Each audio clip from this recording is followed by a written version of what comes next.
ये बिल्कुल सच है कि जीवन में डर और शंका अक्सर हमें रोकते हैं। आपने भगवान कृष्ण के कर्मण्येवाधिकारस्ते मा फलेषु कदाचन के उपदेश को बहुत खूबसूरती से समझाया है। ये श्लोक सिर्फ एक वाक्य नहीं बल्कि जीवन जीने का एक तरीका है।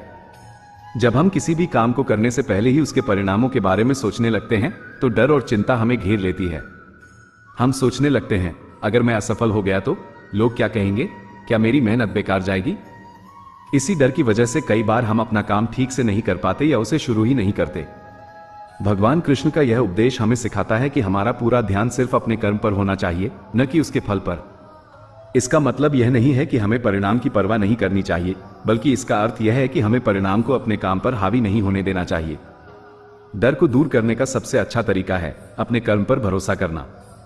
जब आप पूरी ईमानदारी और मेहनत से अपना काम करते हैं तो आपका आत्मविश्वास बढ़ता है।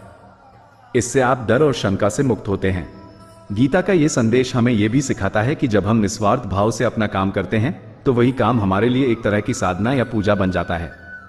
इस तरह हमारा काम सिर्फ एक कार्य नहीं रहता, बल्कि हमारी आत्मा को भी शांति और स्थिरता देता है। इसलिए अगली बार जब भी आप डर महसूस करें तो बस अपने काम पर ध्यान दें और अपना सर्वश्रेष्ठ प्रयास करें। परिणाम अपने आप अच्छा होगा। डर को कर्म से कैसे जीते, परिणाम की चिंता छोड़ें। हर काम का एक परिणाम होता है, लेकिन वह हमारे नियंत्रण में नहीं होता।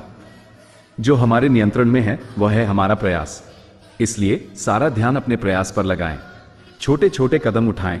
बड़े लक्ष्य को देखकर डर लग सकता है, उसे छोटे छोटे हिस्सों में बांट लें और एक समय में एक ही काम पर ध्यान दें।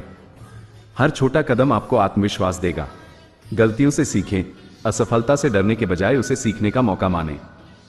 हर गलती हमें बताती है कि हमें कहां सुधार करना है। वर्तमान में जिएं।